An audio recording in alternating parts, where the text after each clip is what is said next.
बच्चों आ जाओ नीचे, चोर के बच्चों। अस्सलाम वालेकुम नाज़रीन, मैं हूं मोहम्मद शहजाद और आप देख रहे हैं मेरा यूट्यूब चैनल। जिला कचहरी में किसी शख्स ने चोर का नारा लगाया तो कैप्टन सफदर वकीलों को गालियां देने पर उतर आया। ये वकलाओं को गालियां देते हुए कह रहा था कि माँ का दूध पिया है तो नीचे आ जाओ।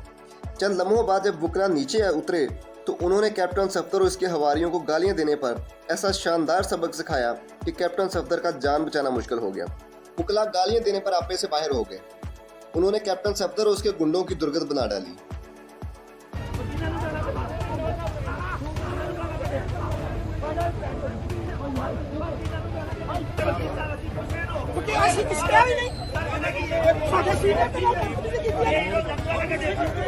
वकीलों ਨੂੰ ਗਾਲਾਂ ਕੱਢੇ ਤੋਂ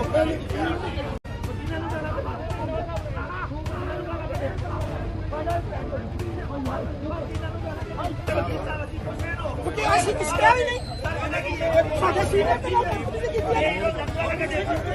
ਵਕੀਲਾਂ ਨੂੰ ਗਾਲਾਂ ਕੱਢੇ ਤੋਂ